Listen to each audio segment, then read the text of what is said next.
The stranger wouldn't stop watching her son at the diner. Protective instincts kicked in. She stood between them. What she didn't realize, this vampire king had just found the impossible, a child with royal blood. And that child was hers. Darius had killed men for less than breathing too loudly in his presence.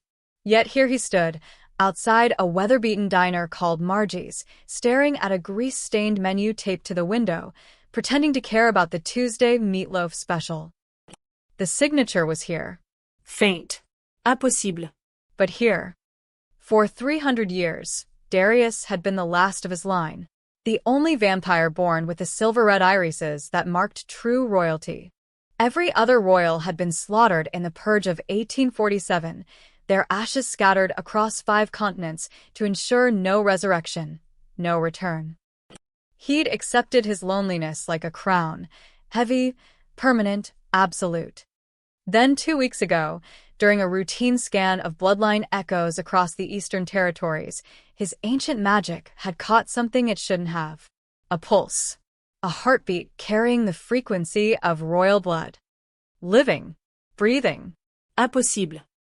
Darius had traced it across 4 states, through suburbs and highways, until the trail led him here, to this forgettable coastal town where tourists came to eat overpriced lobster rolls and locals worked 3 jobs to survive. The diner's door chimed as he pushed it open. The scent hit him immediately. Burnt coffee, fryer oil, and beneath it all, something that made his centuries-old instinct scream. Royal blood. Pure. Undeniable. His eyes scanned the crowded room. Families.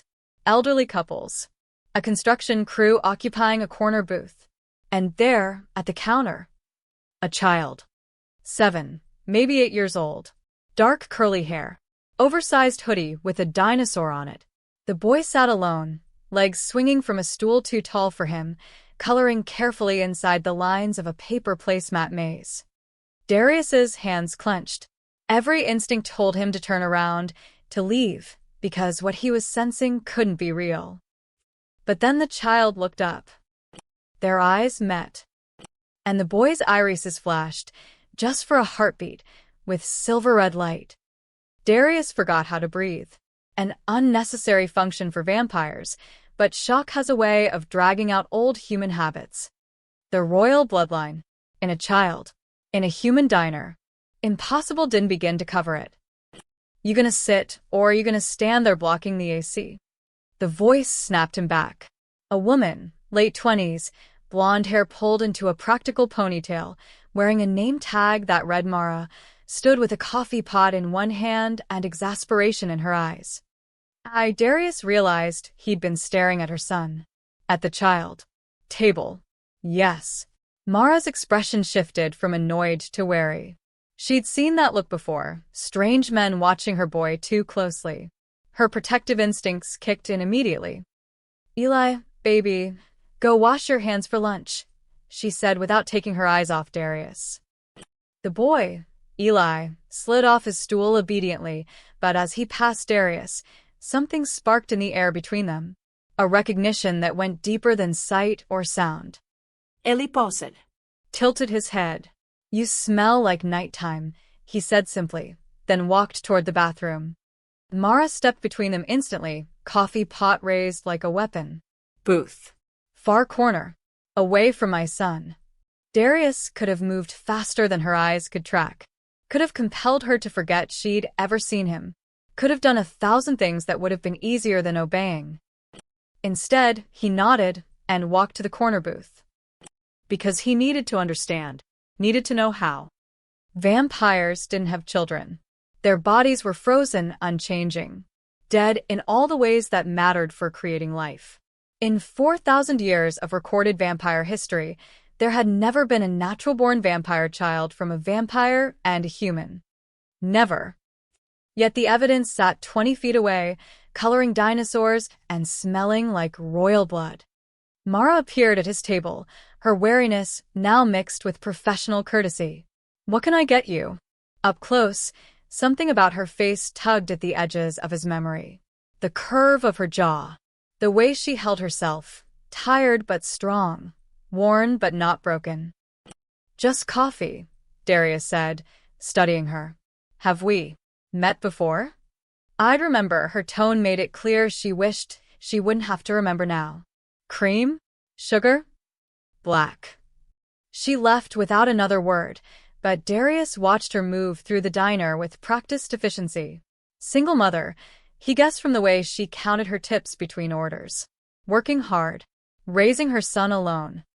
And somehow, impossibly, that son carried Darius's bloodline. He reached deeper into his memories, past the recent decades, into the blur of years that sometimes melded together. 7 years ago. Maybe 8. Where had he been? Then it hit him, not a memory, but a gap where a memory should be. The coastal region. He'd been tracking a rogue vampire. Had taken human form to move undetected through small towns. And there'd been a night. A woman. A connection he'd immediately erased because attachments were liabilities. Oh gods. Darius looked at Mara with new horror. He'd wiped her memory.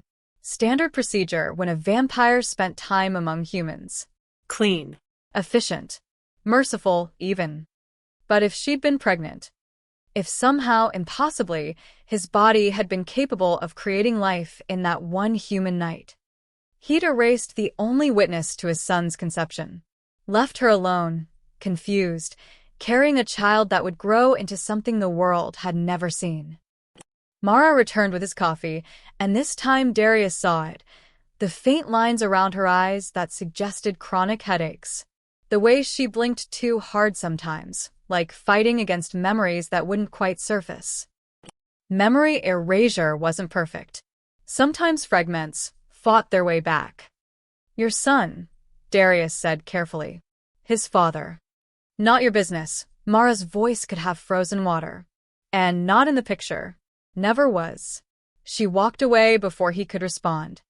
Across the diner, Eli returned from the bathroom. But instead of going back to his coloring, the boy stared directly at Darius. And this time, his eyes didn't just flash silver red. They held it for 3 full seconds. A message. A recognition. A call from one royal to another. Then Eli smiled, innocent, childlike, unaware of the magnitude of what he'd just revealed, and went back to his dinosaurs. Darius's hands trembled around his coffee cup. He'd found his heir. And the world was going to burn for it. Darius waited in his car across from Margie's diner until the sun began its descent toward the ocean. Patience was easy when you'd lived for centuries. Urgency was what felt foreign now, thrumming through his veins like a second heartbeat he shouldn't possess. At 6:47 p.m., Mara emerged through the back door, Eli's hand clasped firmly in hers. She looked exhausted, the kind of bone-deep tired that came from working double shifts and raising a child alone. Her car was a 15-year-old sedan with a dented bumper and a passenger window held together with duct tape. Darius followed at a distance, keeping several cars between them. He told himself he was being careful, methodical, but the truth sat heavier. He was terrified of what he'd discovered, and even more terrified of what it meant. They drove to a neighborhood where houses leaned slightly, where toys and yards were sun-faded and loved, where people worked hard and still struggled. Mara's home was a small rental with peeling blue paint and a porch light that flickered. Darius parked 3 houses down and watched them go inside. Through the window, he could see Eli dropping his backpack, Mara moving to the kitchen. Normal. Human. Safe. Everything Darius's presence would destroy. He closed his eyes and forced himself to remember that night 8 years ago. The memory came in fragments, pieces he'd buried under centuries of other faces, other nights. He'd been hunting a vampire named Marcus who'd been killing indiscriminately along the coast. Playing human meant eating human food, sleeping in human hotels, moving through human spaces without the supernatural tells that would alert his prey. The diner. Margie's diner. He'd stopped there late one night. And Mara had been there. Younger. Less worn. She'd laughed at something another waitress said, and the sound had caught him off guard. Genuine joy was rare in Darius's world. They'd talked. He couldn't remember about what. He'd erased those details along with her memories. But he remembered staying until her shift ended. Remembered walking her home, because the streets were dark. Remembered her inviting him in for coffee that neither of them drank. One night. One impossibly human night where he'd pretended to be something he wasn't. And then he'd left. Wiped her memories clean. Moved on to kill Marcus, and never looked back. Standard procedure. Merciful, even. Except nothing about this was standard. A sharp knock on his car window jolted Darius back to the present. Mara stood there, fury written across every line of her face, holding a baseball bat. "I don't know what you want," she said through the glass, her voice shaking but steady, "but following a woman and her child home is a great way to meet the police. So either explain yourself in the next 10 seconds, or I'm calling 911 and swinging until they arrive." Darius could have disappeared. Could have moved faster than her eyes could track. Instead, he rolled down the window slowly, hands visible. "I'm not here to hurt you," he said. "I'm here because your son is none of your concern." The bat raised slightly. 5 seconds. "8 years ago we met," Darius said quickly. "You won't remember, because I made you forget. But that night, Eli is mine." He watched emotions cascade across her face. Confusion. Disbelief. Then something else, a flicker of recognition that shouldn't be possible. "I don't know you," Mara said, but her voice wavered. "You dream about it sometimes," Darius pressed, desperate now. "A man with dark hair. A night that feels real, but impossible to grasp. Headaches when you try too hard to remember." The bat lowered an inch. Mara's free hand went to her temple, an unconscious gesture that confirmed everything. "The doctors said they were migraines," she whispered. "Stress-induced. But sometimes I wake up and I know something's missing. Like someone cut a piece out of my life and left the edges bleeding." "I did that," Darius admitted. I'm sorry. "I thought I was protecting you." "From what?" "From me." From what I am," he paused. "From what your son is becoming." Mara's expression hardened again. "My son is a normal 7-year-old boy who likes dinosaurs and struggles with fractions. Whatever delusion you're living in." Mom. Eli stood on the porch, silhouetted by the flickering porch light. Even from this distance, Darius could see the faint silver shimmer in the boy's eyes. "Eli, go inside," Mara commanded. But Eli didn't move. He stared at Darius with an intensity no 7-year-old should possess. "He's not lying, Mom," Eli said quietly. "I can feel it. He's like me." The bat slipped from Mara's fingers and clattered on the pavement. "What are you?" she breathed. Darius met her eyes. "The answer you won't want to hear." Behind Mara, the streetlight nearest them exploded in a shower of sparks. Then the next one. And the next. Eli stood frozen on the porch, his eyes now fully silver-red, his small hands clenched into fists.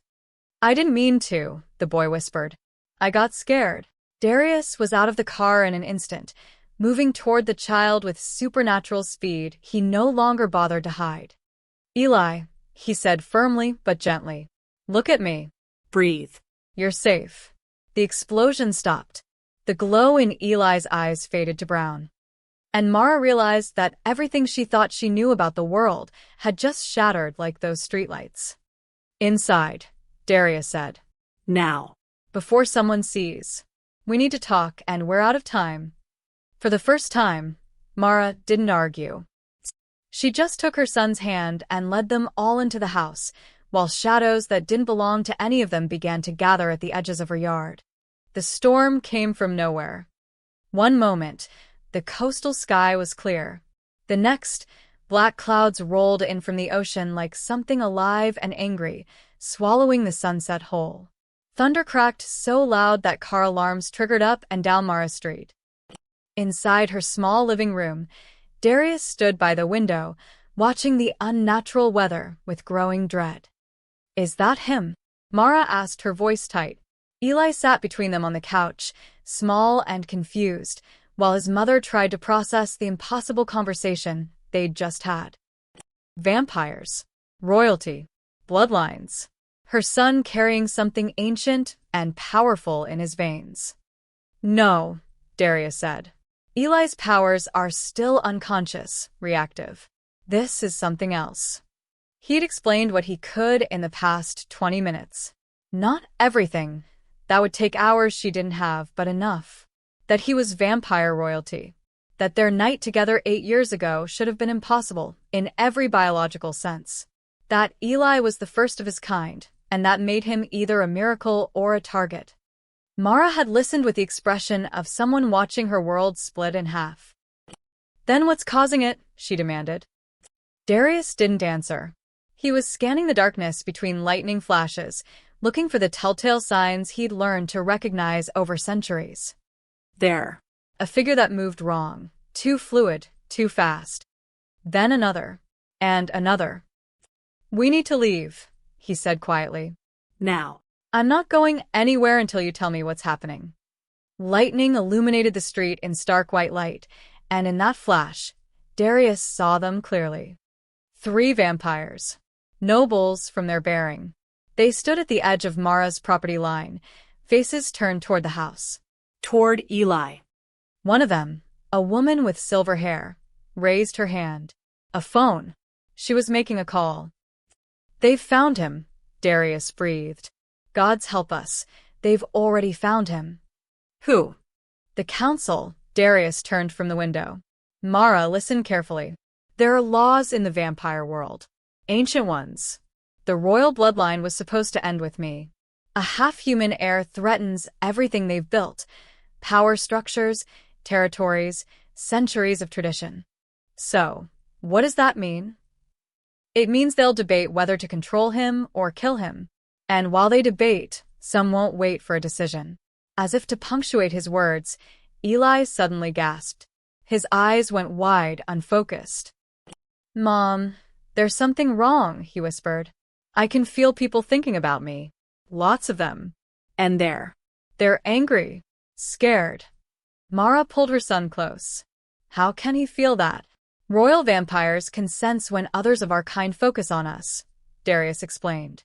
It's a survival mechanism. But Eli's young, untrained. He can't filter it. He's feeling every vampire who's just learned he exists. And there would be many. News traveled fast in their world, especially news this catastrophic. The lights in Mara's house flickered, then died. The entire street went dark except for the lightning. The basement, Mara said suddenly. There's an old storm cellar from when this house was built. The entrance is in the kitchen. They'll find us anyway, Darius said. But it buys us minutes. They moved quickly. Mara grabbed a flashlight and Eli's jacket while Darius pulled the cellar door open, revealing concrete steps descending into darkness. Mom, I'm scared, Eli said. I know, baby. Me too. They'd just reached the bottom step when they heard it, the front door splintering. No knock. No warning. Just the sound of wood giving way to something stronger. Darius positioned himself between the stairs and his family. His family. The thought still felt foreign, impossible, but undeniable. Footsteps above. Multiple sets. Searching. Darius Corvinus, a male voice called out, cultured and cold. The council sends greetings. And demands you surrender the abomination. Mara's sharp intake of breath told him she'd heard the word. Abomination. What they called her son. The boy is under my protection, Darius called back. By royal law, that makes him untouchable. Laughter echoed through the house. Royal law? You're the last king of a dead dynasty. Your protection means nothing. Then try to take him and see how dead this dynasty is. A pause. Then, we're not here to fight you, old friend. We're here to save our race from dilution. The council will rule on this half-breed's fate. Until then, he comes with us. His name is Eli, Mara shouted before she could stop herself. And he's a little boy, not a thing you get to debate over. Another pause. Longer this time. A human, the voice dripped with disdain. You bred with a human. This is worse than we thought. The temperature in the cellar dropped 20 degrees in an instant. Frost formed on the concrete walls. Eli's breath came out in visible puffs. Eli, Darius said urgently. Look at me. You need to stay calm. Can you do that? But Eli wasn't looking at him. The boy's eyes had gone silver red again, brighter than before. His small body trembled. They want to hurt us, Eli whispered. I can feel it. They think I'm wrong. They think I shouldn't exist. Baby, no, Mara began. The house above them groaned. Then, with a sound like the earth breaking, the entire structure began to shake. He's manifesting, someone shouted upstairs. Get out. Get out now. Darius grabbed Mara and Eli as the ceiling cracked. They had seconds before the whole house came down. Hold on to me, he commanded. Don't let go. Then he moved, faster than physics should allow, carrying them both up the stairs and through the collapsing house. They burst through a window as the roof caved in behind them, landing in the rain-soaked yard. The three noble vampires stood in the street, watching the destruction with wide eyes. And behind them, Darius saw something worse. Cars. Black SUVs with tinted windows. At least 6 of them, blocking both ends of the street. This wasn't a scouting party. This was a capture team. Run, Darius told Mara. Take Eli and run. I'll hold them off. Where? Mara's voice broke. Where do we even go? Darius met her eyes, and in them she saw something she didn't expect. Fear. Anywhere but here, he said, because they're not going to stop coming. The Marine Research Center was supposed to be safe. Mara had insisted. After 3 days of hiding in cheap motels, moving every night, watching her son flinch at every shadow, she'd made her decision.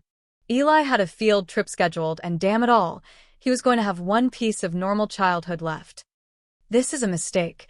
Darius had warned from the motel bathroom where he'd been forced to wait out the daylight hours. They're still looking. Then they can look. Mara had snapped, exhaustion making her reckless. I won't let them steal his entire life. It's a school trip. Public. Supervised. He'll be safer there than hiding in this room that smells like cigarettes and regret. She'd been wrong. Now, standing in the research center's main exhibit hall surrounded by towering aquarium tanks and the cheerful chaos of 40 second graders, Mara felt the weight of that mistake pressing against her chest. Eli stood with his class in front of the Pacific kelp forest display, but he wasn't watching the swaying plants or darting fish. His eyes kept moving to the exits, to the shadows between exhibits, to places a 7-year-old shouldn't think to look. He hadn't been the same since the house collapsed. Something had shifted in him that night, an awareness that he was different, dangerous, hunted. Mom, can we go? Eli whispered, tugging her sleeve. I don't feel good. Just a little longer, baby. Mrs. Peterson worked hard to set this trip up. But Mara saw it too, the way 2 men in the back of the exhibit hall watched them too closely. The woman by the touch tank who hadn't looked at the starfish once. They dressed like tourists, moved like tourists, but something was off. Darius had warned her. They have watchers everywhere. The vampire world has eyes you'll never spot. All right, everyone, called Mrs. Peterson, Eli's teacher. We're moving to the deep sea exhibit. Stay with your buddies. The class shuffled forward in a noisy mass of backpacks and excitement. Eli held Mara's hand so tight her fingers went numb.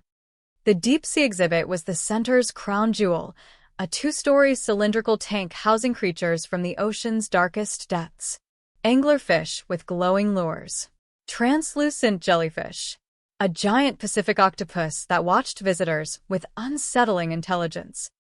And at the very top of the tank, suspended by thick cables, was the new attraction, a preserved giant squid, 30 feet long, positioned as if diving toward the glass. Whoa, breathed a boy named Marcus. That thing could eat a shark. The class pressed against the reinforced glass, oohing and awing. That's when Mara saw him. A man in a maintenance uniform, but his movements were too precise, too predatory. He wasn't checking equipment. He was circling, positioning himself between the class and the nearest exit. Mara's heart hammered. She pulled out her phone with shaking hands and texted Darius. They're here. At the center. What do I do? The reply came instantly. Get Eli out. Back exit. Now. I'm coming. Eli, Mara whispered. We need to. A massive crack split the air. Everyone looked up at once. One of the cables holding the giant squid had snapped, and the creature's preserved body swung violently, slamming against the tank wall. Water sloshed. The glass shuddered but held. Everyone stay calm, Mrs. Peterson called, but her voice wavered. I'm sure it's... The second cable snapped. The giant squid plummeted. 3 tons of preserved flesh and seawater crashed against the reinforced glass with a sound like the world breaking. Spiderweb cracks spread across the surface. Children screamed. Teachers shouted. Parents grabbed kids and ran for the exits. But the man in the maintenance uniform wasn't running. He was moving toward Eli with inhuman speed. No. Mara threw herself between them, and the man stopped, his face twisted with frustration. The boy needs to come with me, he said, and his eyes flashed gold, predator's eyes. The council has decided. He'll be taken into protective custody until... Until what? Mara snarled. Until you decide if you're going to kill him? A third crack echoed through the hall. The tank was failing. Mom. Eli's voice came out small and terrified. Mom, something's wrong. I can't make it stop. Mara looked down at her son. His eyes blazed silver red, tears streaming down his face. His small hands were clenched into fists, and around them, the air shimmered with heat. Can't make what stop, baby. The scared. I'm too scared, and it's making everything wrong. The temperature dropped. Frost crawled across the floor, up the walls, spreading toward the damaged tank. No, the vampire breathed. He's going to freeze the water. If he does that while the tank's compromised. The glass exploded. Thousands of gallons of seawater erupted into the exhibit hall, carrying the giant squid's body with it. The wave should have swept everyone off their feet, should have flooded the entire room. Instead, it froze. Mid-air, mid-crash, mid-chaos. A wall of water suspended like a photograph, ice crystals forming in real time, the giant squid trapped in its center like a fly in amber.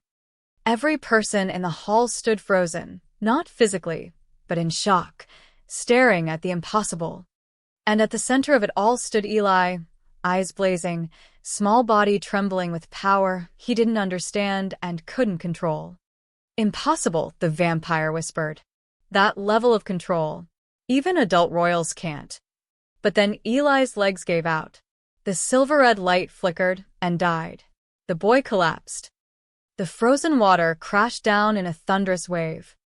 Mara screamed her son's name, but she couldn't reach him through the flood.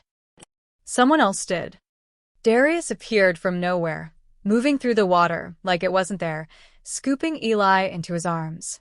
His eyes met Mara's across the chaos. Get to the car, he commanded. Black sedan. North parking lot. Keys in the ignition. I'm not leaving. They know what he can do now. Darius cut her off. Every supernatural creature within 100 miles felt that. We have minutes before this place is swarming. Go. I'll bring him. Humans were starting to recover, pulling out phones, calling for help. But Mara saw them too, the others. The ones who moved wrong. At least 6 that she could spot now, and probably more. All watching her son with hunger and fear. Mrs. Peterson stumbled over, soaking wet. What just? How did?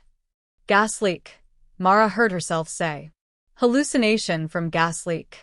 Get the kids out. She didn't wait for a response. She ran for the exit, heart screaming at her to go back for Eli, but trusting, God's help her, trusting Darius to protect what she couldn't. Behind her, she heard fighting. Sounds no human struggle should make. And above it all, her son's voice, weak but clear. Dad. The word hit Mara like a physical blow. Eli had never called anyone that before. Because until 3 days ago, he never had a father to call. The lighthouse had been abandoned for 20 years. It stood on a cliff overlooking the Pacific, paint peeling, windows boarded, surrounded by warning signs about structural instability that kept curious teenagers away. Perfect for hiding a family the vampire world wanted dead. Mara stood at the broken window of what used to be the keeper's quarters, watching storm clouds gather over the ocean. Real ones this time, not Eli's accidental magic. Though with her son, she was learning it was hard to tell the difference. "He's sleeping," Darius said, emerging from the back room they'd cleared for Eli. Finally, his body's trying to process what happened. "He called you Dad." Mara didn't turn around. Her voice was flat, drained. "At the research center." "You heard him." "I heard. Does that make you happy? That my son, the child I raised alone while you erased yourself from our lives, is bonding with you over trauma?" Darius moved to stand beside her, careful to keep distance between them. No. "It doesn't make me happy." "Good." Mara's jaw clenched. "Because I remember now. Not all of it, but pieces. Your face. Your voice. The way you looked at me that night like I was something precious." She finally turned to face him, and her eyes blazed with fury. "Then you stole it. You stole that night, that choice, that memory. You made me think I was going crazy when I woke up pregnant and alone with gaps in my head." "I know. You don't get to just say, 'I know.'" Mara's voice cracked. "Do you have any idea what it's like? The doctor's appointments where I couldn't explain who the father was? The social workers who looked at me like I was lying? The nights I held Eli and wondered if I'd done something terrible that my own mind wouldn't let me remember? Mara, I thought I'd been drugged. I thought maybe I'd been." She couldn't finish the sentence. "And all along, it was you. You decided what I should and shouldn't know about my own life." Darius absorbed her anger like blows he deserved. "You're right. About all of it. What I did was unforgivable. Then why did you do it? Because 8 years ago, I was a king with enemies who would torture anything I cared about to get to me. Because vampire politics are vicious, and humans caught in them don't survive. Because I thought erasing myself from your life would keep you safe." He paused. "I was wrong. Obviously." Mara laughed bitterly. "Obviously." Thunder rumbled, closer now. Through the broken window, they could see lightning dancing between clouds. "That's not natural weather," Darius observed. "Is it him again?" No. "He's too drained." "This is," he frowned. "Scouts. They're searching the coastline with magic. Looking for his signature." "How long do we have?" "Here? Maybe 2 days if we're lucky. They won't expect us to hide somewhere this obvious, this isolated. But Eli's power is like a beacon. Eventually, they'll triangulate." Mara wrapped her arms around herself. "What happens when they find us?" "I fight. You run with Eli. And if you lose?" "I won't." "Darius," her voice was sharp. "Don't treat me like I'm fragile. What happens if you lose?" He met her eyes. "Then they take Eli to the vampire capital for trial. The council will examine him, test him, debate his existence. Best case, they lock him away somewhere to study. Worst case, he didn't finish. They kill him. Some factions see him as an abomination. Others see a weapon to control. Neither view ends well for a 7-year-old boy." Mara's hands clenched into fists. No. "No, I won't let them." The lighthouse shuddered. Not from weather. From something else. Both of them froze. "Did you feel that?" Mara whispered. Darius was already moving toward Eli's room. "Stay here." But Mara followed, because she'd stopped taking orders from men who thought they knew better. Eli stood in the center of the room, eyes open but unseeing, caught in some kind of trance. His feet hovered 3 inches off the floor. Around him, objects floated, his backpack, a flashlight, pieces of broken furniture, all rotating in a slow orbit. Ah. Mara rushed forward, but Darius caught her arm. "Don't touch him. Not when he's like this." "Like what? What's happening?" "He's dreaming. His subconscious is manifesting. Darius studied the floating objects with concern. This shouldn't be possible yet. Royal children don't develop this level of power until adolescence. Well, apparently, our son is an overachiever. The word "R" slipped out before Mara could stop it, and she saw Darius's expression shift. Then Eli spoke, but his voice was strange, layered, like multiple people speaking at once. They're coming. All of them. They've decided. The half-born cannot exist. The bloodline must be pure. The council has spoken. Ice shot up the walls, spreading from where Eli floated. Those aren't his words, Darius said urgently. He's picking up thoughts from other vampires. The council must have made their ruling. What ruling? Darius's face went pale. Execution. They've ordered him killed. No. Mara shook her head violently. No, we'll run. We'll go somewhere they can't find us. Change our names. Leave the country. Mara, there is nowhere on this planet they won't look. Not for this. Then what do we do? Darius was quiet for a long moment, watching his son float in a trance, speaking prophecies he should know. We go to them, he finally said. Are you insane? We go to the vampire capital. We face the council directly. And I invoke the old law, the right of claim. What does that mean? It means I formally acknowledge Eli as my heir and demand a trial by combat. If I win, they have to accept him. If I lose, he swallowed. If I lose, at least I bought you time to run. Mara stared at him. You want to walk into their stronghold and challenge the entire vampire council to fight. It's the only legal protection left. The only way to force them to honor royal law instead of political convenience. And you think you can win? Against all of them? No, Darius admitted. But I'm the only chance Eli has. The floating object suddenly dropped. Eli collapsed onto the bed, his eyes returning to normal brown. He looked so small, so fragile, so impossibly young to carry the weight of an entire world's fear.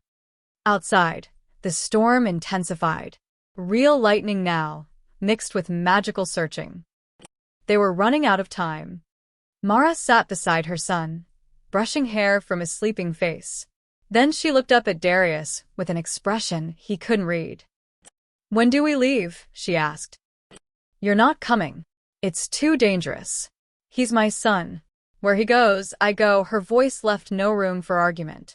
Besides, you said it yourself. You probably can't win. But maybe, she touched Eli's forehead gently. Maybe a 7-year-old who can freeze tidal waves has a better chance than you think. Darius realized what she was suggesting. You want to use him? To fight. I want him to show them he's not a victim or a weapon. He's a child. A powerful, impossible, beautiful child. And if they can't see that, Mara's eyes hardened. Then we'll make them see it. For the first time since finding his son, Darius felt something unexpected. Hope. The vampire capital wasn't on any map. It existed inside the Cascade Mountains, carved into rock over thousands of years, accessible only through passages that shifted location weekly. Mara had expected something gothic and medieval, dripping candles and stone coffins. Instead, she found herself in a city that looked like it belonged in a science fiction film. The crystalline structures jutted from cavern walls that soared hundreds of feet high. Bioluminescent gardens provided light without sun. Vampires moved through streets wearing everything from ancient robes to modern suits, a collision of centuries living simultaneously.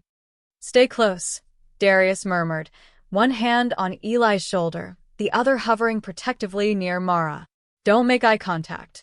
Don't speak unless spoken to. And whatever happens in the council chamber, don't interfere.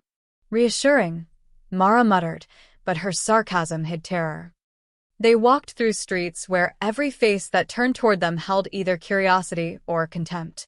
Mara felt their stares like physical weight, a human woman in the vampire capital, an insult to their entire civilization. But it was Eli who drew the most attention. Whispers followed them. The half-breed, the abomination, the king's mistake. Eli pressed closer to his mother, and Mara felt his small body trembling. But when she looked down, His jaw was set with determination that broke her heart. 7 years old, and already learning to face hatred with dignity. "How much further?" she asked.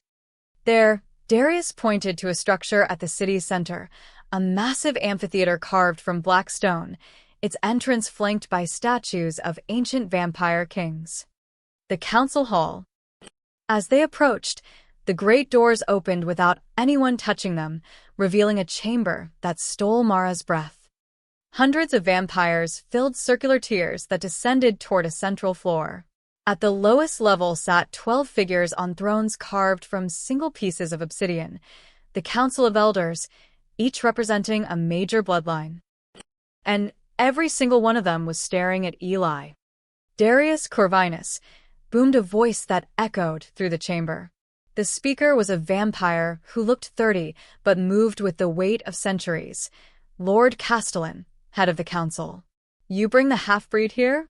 To our seat of power? Your arrogance knows no bounds." "I bring my son," Darius corrected, his voice carrying royal authority that made several council members shift uncomfortably. "And I invoke the right of claim under the old laws. I formally acknowledge Eli as my heir and demand you recognize his legitimacy." Gasps rippled through the assembled vampires. "The right of claim hasn't been invoked in 400 years, an elderly female council member said. "And never for a human-born child." "The law doesn't specify pure blood," Darius countered. "Only royal blood, which Eli possesses. Possessed through corruption of our sacred lineage." Another council member stood, his face twisted with disgust. "You lay with a human. You created something that shouldn't exist. And you expect us to crown it. Watch your tongue," Darius growled, and the temperature dropped. "He is my son. He is a mistake." The chamber erupted in arguments. Some council members defending ancient law, others calling for Eli's immediate execution.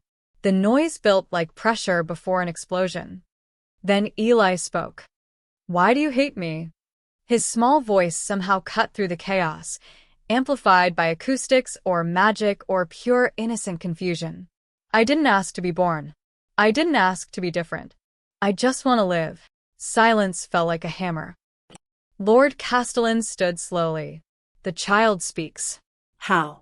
Unexpected, he descended from his throne, approaching them with predatory grace. "Tell me, half-breed, do you know what you are?" "My name is Eli," the boy said firmly, and Mara felt pride surge through her terror. "And I'm 7. I like dinosaurs. I'm bad at math. And sometimes when I'm scared, weird things happen." "Weird things," Castellan smiled without warmth. "Show us." "No." Darius stepped forward. "The trial." "There will be no trial," Castellan's voice hardened. "Look around, old king. You have no allies here. No army. No le verí. The only question is whether we kill the boy quickly or study him first." Mara's hand found Eli's, squeezing tight. "However," Castellan continued, circling them like a shark, "if the child demonstrates he can control his abilities, that he isn't simply a magical time bomb waiting to expose our existence to the human world, perhaps we reconsider." "You want him to perform?" Mara's voice shook with rage. "Like a circus animal? I want proof he deserves to live." Human. Castellan's eyes flashed gold. "Your son claims power that should be impossible. Let him prove it's real, controllable, and not a threat to every vampire in the city." Darius started to argue, but Eli squeezed his mother's hand and stepped forward. "What do you want me to do?" the boy asked quietly. Castellan gestured to the center of the chamber. A stone platform rose from the floor, and on it appeared a crystal sphere the size of a basketball, filled with swirling darkness. "This contains concentrated dark magic," Castellan explained. "Touch it, and you'll feel our history, our power, our very essence. It will try to consume you, break you, reshape you. No half-human child should be able to withstand it. But if you can," he paused. "If you can touch it and remain yourself, we'll consider your father's claim. And if he can't," Mara demanded, "then he proves he's too weak for our world. And we end this debate permanently." Eli looked up at his mother, then at Darius. I can do it. Baby, you don't have to. Mom. Eli's eyes were already shifting silver red. I can feel what's in that thing. It's angry and old and strong. But so am I, he gave her a small, brave smile. You always say I'm stronger than I know, right? Tears burned Mara's eyes. Ellie. But her son was already walking toward the platform, his small sneakers squeaking on polished stone, while hundreds of vampires watched to see if a 7-year-old child would survive or shatter. Darius moved to follow, but 2 guards appeared, blocking his path. They had to watch, powerless, as Eli climbed onto the platform and reached out one small hand toward the sphere of swirling darkness. His fingers touched the crystal, and the world exploded. Not literally, but power erupted from the sphere, visible waves of black energy that should have torn Eli apart. The boy screamed, his eyes blazing silver red so bright they hurt to look at. Stop this. Mara lunged forward, but Darius caught her, held her, even as his own face showed anguish. He has to do this himself, Darius said. If we interfere, they'll never accept him. Eli's small body convulsed. The dark energy wrapped around him like chains, trying to pull him into the sphere, to consume him. But then something changed. The black energy began to turn silver, and Eli stopped screaming. His eyes opened, fully silver now, glowing like stars, and he smiled. I can see everything, he whispered, but his voice carried through the chamber. All of you, your memories, your fears. You're scared of me because you've never seen anything like me before. But I'm scared of you too. So maybe the silver light intensified. Maybe we could just stop being scared. The dark energy exploded outward, not destructively, but transformatively. Silver light washed over the assembled vampires, and for just a moment, Mara saw their faces change, shock replacing hatred, wonder replacing disgust. Then Eli pulled his hand away from the sphere. It shattered into 1,000 pieces that dissolved into harmless sparks. The boy stumbled off the platform, suddenly just a tired 7-year-old again, and ran to his mother. Mara caught him, holding him tight while he trembled. The council chamber was utterly silent. Lord Castellan stood frozen, his expression unreadable. Finally he spoke. Impossible. That sphere has tested vampires for 1,000 years. No one has ever absorbed its power without being consumed. No one has ever transformed it. My son is not no one, Darius said quietly. Castellan's eyes narrowed. No. He certainly isn't, he turned to address the council. We vote. Now. Does the half-breed live or die? The vote never happened. The explosion came first, a deafening blast that shook the council chamber and sent chunks of obsidian raining from the ceiling. Vampires scattered, some moving to protect the council, others diving for cover.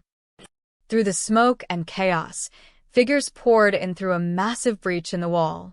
Dozens of them, moving with military precision, all wearing crimson masks marked with a symbol Darius recognized with cold dread. The Blood Purists, a radical faction that had been supposedly disbanded a century ago.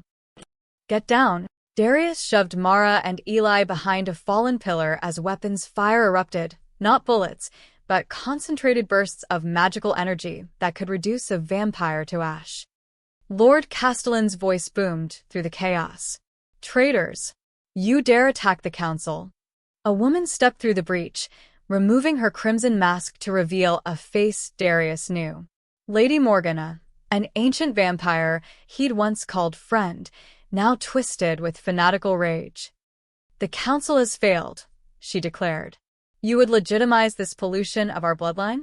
This thing that carries human weakness in vampire veins. Her eyes found Eli. We will not allow it. She raised her hand, and a spear of solid darkness formed in her palm. Eli, run. Mara screamed. But there was nowhere to run. The purists had blocked every exit. Darius launched himself at Morgana, moving faster than human eyes could track. They collided midair, two ancient powers clashing with enough force to crack the stone beneath them. "You're a fool, Darius," Morgan snarled as they exchanged blows. "That child will destroy everything we've built. Better to cut out the rot now." "He's a child. He's an abomination." Around them, the chamber had become a war zone. Council guards fought purist attackers. Some council members joined the fight while others fled. And caught in the middle were Mara and Eli, defenseless among monsters. "Mom, we need to move." Eli pulled his mother toward a side passage, but a purist blocked their path, a young vampire with zealot's eyes and a blade that gleamed with poison silver. "The half-breed dies tonight," he hissed, raising his weapon. Eli's eyes flashed silver red. The vampire froze mid-strike, his body going rigid. "I said stop being scared," Eli said, his small voice carrying strange power. "Why won't you listen?" The vampire's blade clattered to the ground. His eyes went wide with confusion, then horror, then Peace. I'm sorry," he whispered. "I don't know why what was I?" He stumbled away, disoriented, leaving Mara and Eli staring in shock. "Did you just?" Mara began. "I don't know what I did," Eli admitted, frightened. "I just wanted him to stop." But more purists were coming, and Eli was already exhausted from the sphere. There, Mara spotted the passage Eli had seen, a narrow tunnel carved into the chamber wall. "Go!" They ran, but Mara could hear pursuit behind them. Heavy footsteps. Inhuman speed, closing the distance. The tunnel twisted downward, deeper into the mountain. Emergency lights flickered, casting everything in blood-red shadows. Mara's lungs burned, her human body no match for vampire endurance, but maternal desperation pushed her beyond limits. "Turn left," Eli shouted, and Mara obeyed without question, following instincts her 7-year-old shouldn't have. They emerged into a vast underground cavern filled with ancient tombs, the burial place of vampire royalty. Stone sarcophagi stood in neat rows, each marked with symbols of old bloodlines. "Dead end," Mara gasped, looking around frantically. For purists entered the cavern behind them, weapons drawn. "Nowhere left to run, human," one of them said. "Step aside. This doesn't concern you." "Like hell it doesn't." Mara put herself between them and Eli, arms spread wide, weaponless, but unbowed. "You want my son? You go through me." They laughed. 4 ancient vampires amused by a human mother's defiance. "Mom, no." Eli grabbed her hand. And that's when it happened. Power surged through their joined hands, not just Eli's vampire magic, but something else. Something new. The love between mother and child, the bond that had sustained them through poverty and loneliness and every hard day of the past 7 years, suddenly manifested as visible light. Golden light, mixing with Eli's silver red. The cavern trembled. The ancient tombs began to crack open. "What is this?" one purist breathed, backing away.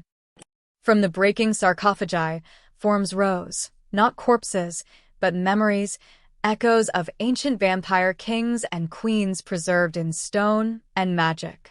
They surrounded Mara and Eli like ghostly guardians, drawn to the impossible power the two of them created together. The old bloodline recognizes him. Mara heard someone whisper, whether in the cavern or in her mind, she couldn't tell. The first vampire born of love, not conquest. The bridge between worlds. The Ghost Kings turned toward the purists, and even these fanatics knew when they were outmatched. They fled, and the spectral guardians faded back into their tombs. Mara collapsed to her knees, the golden light dying. Eli slumped against her, barely conscious. "Baby, stay with me," Mara begged, cradling his small body. "Please, Eli, stay with me." "I'm okay, Mom," he mumbled. "Just really tired of magic."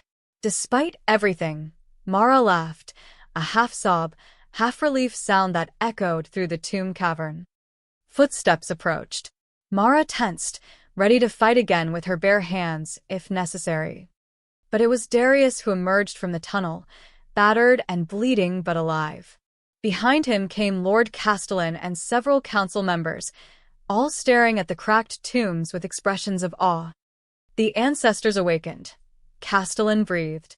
I've only read about this in legends. They choose who carries the true royal blood, his ancient eyes fixed on Eli. And they chose the half-breed. His name, Mara said fiercely, is Eli. Castellan nodded slowly.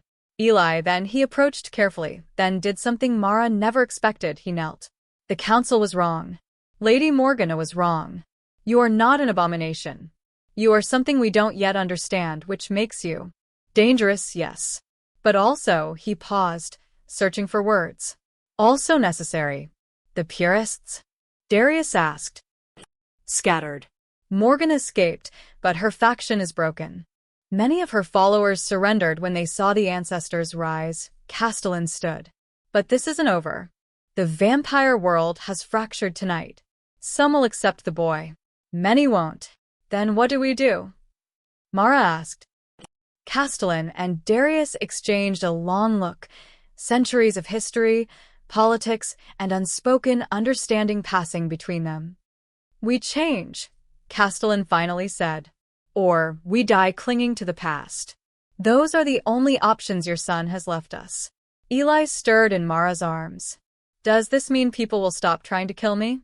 Some will, Darius said gently, kneeling beside his family. But not all. Not yet. Then when? Darius met Mara's eyes over their son's head, and in that moment, she saw him clearly, not as the vampire king who'd erased her memories, not as the supernatural threat who'd endangered her child, but as a father who was just as scared and uncertain as she was.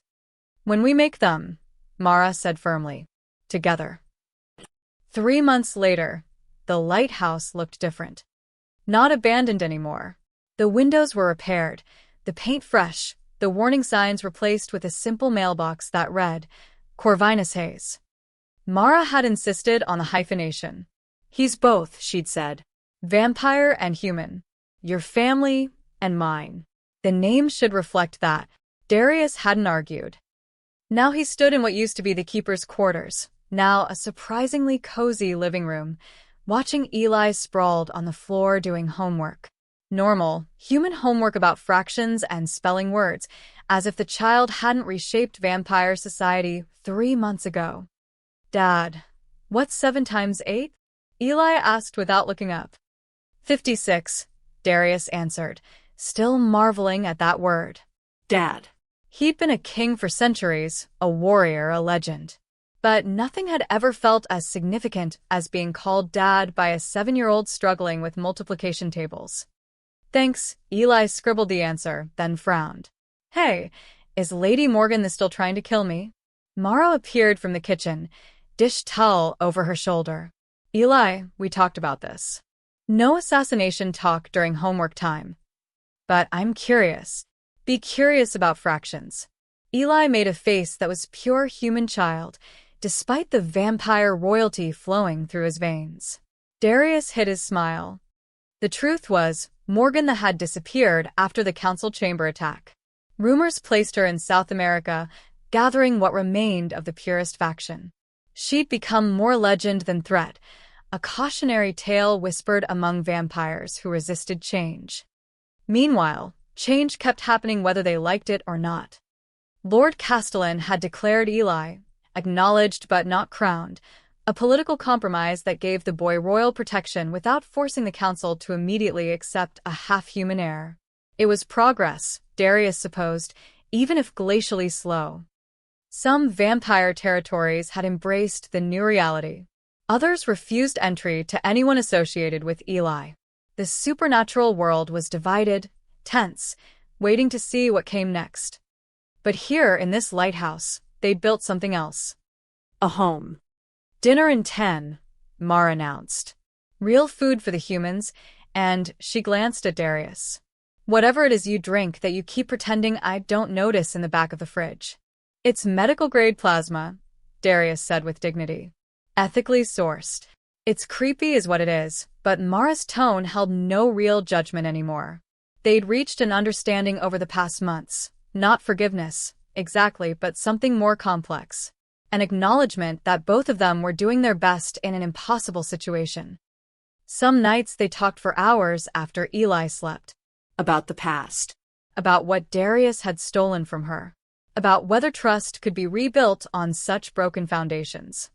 Other nights they existed in careful silence, two people learning to orbit around the child they both loved. "Mom, I'm done," Eli announced, closing his workbook with dramatic flair. "Let me check." Mara reviewed his homework, making encouraging sounds that Darius had learned meant Eli had gotten most of it right. "Good job, baby. Go wash up." Eli bounded toward the bathroom, pausing to grab Darius's hand. "You coming to my game Saturday?" "I'm starting pitcher." "Baseball." Darius blinked. "You play baseball?" "Mom, sign me up." "She says I need normal kid activities." Eli grinned, his eyes flashing silver for just a moment. Playful, controlled. "I promise not to use magic to throw faster." "That's my boy," Mara called from the kitchen. Cheating is cheating, even with supernatural powers. After Eli left, Darius found Mara at the stove, stirring pasta sauce with focused intensity that suggested she was thinking about more than dinner. "You never answered him," she said quietly. "About the game." "I'll be there." Darius hesitated. "Unless you'd rather I wasn't." Mara stopped stirring. "Darius, you're his father." "Of course I want you there." She turned to face him. "I'm still angry at you. Some days I'm furious. What you did, erasing my memories, my choices, that doesn't just go away." "I know. But," she set down the spoon, "Eli loves you. And you've proven you'll protect him, fight for him, even reshape your entire world for him. So yeah, I want you at his baseball game. I want you at his parent-teacher conferences. I want you in his life. And in yours." The question escaped before Darius could stop it. Mara's expression softened into something complicated, hurt and hope tangled together. "I don't know yet. Ask me again in a year. Or 10. However long it takes for me to figure out if I can love someone who stole my past, even if he's trying to build my future." "That's fair." "Damn right it is," but she smiled slightly. "Now set the table before your son decides to float the dishes, overusing magic." Again. Dinner was chaotic in the way family dinners should be. Eli talking about his friend Marcus, who'd apparently decided dinosaurs were cooler than sports cars. Mara sharing gossip from the new diner, where she'd found work. Darius attempting to explain why vampires didn't traditionally eat solid food and failing to make it sound less disgusting. Normal. Impossibly, miraculously normal. After dinner, after dishes, after Eli's bath and 3 storybooks and 1 more glass of water and 2 more trips to the bathroom, Darius stood in the doorway of Eli's room watching the boy finally sleep. Mara appeared beside him, her shoulder barely touching his. "Thank you," Darius whispered. "For what?" "For giving him this. A childhood. A home. Everything I couldn't provide." Mara was quiet for a moment. "You gave him something too, you know. A legacy. Power. A chance to change an entire world that wanted him dead." She looked up at Darius. He needs both. The human part that keeps him grounded and the vampire part that makes him extraordinary. He has the best of both worlds, then. He has you. And you. Mara reached out, her hand hovering near his. "We're a team now. A weird, dysfunctional, supernatural team. But a team." Darius took her hand carefully, like holding something precious and breakable. In his bed, Eli stirred. His eyes opened briefly, glowing silver red in the darkness, and he smiled at them standing together. "You're both still here," he mumbled, already half asleep again. "Good." Then he curled around his dinosaur pillow and drifted back to dreams. Darius and Mara stood in the doorway, hands joined, watching over the impossible child who'd changed everything. Outside, the lighthouse beams swept across dark waters, a signal to lost ships that safe harbor existed. Inside, 3 people who shouldn't have become a family built their future one normal moment at a time. The vampire world still whispered about the half-breed prince. Some in fear, some in hope, some in anger that wouldn't fade for generations. But here, in a lighthouse on a cliff, none of that mattered. Here's a boy who liked dinosaurs and struggled with fractions. A mother who fought supernatural monsters with nothing but love and fierce determination. And a vampire king who'd finally learned that the strongest power wasn't magic or centuries of life. It was belonging to something worth protecting. A new era had begun. Not with war or council votes or grand declarations, but with homework and baseball games and 3 people learning what family meant. The impossible family. The future, wrapped in small hands that glowed silver red when the child dreamed of flying. The end.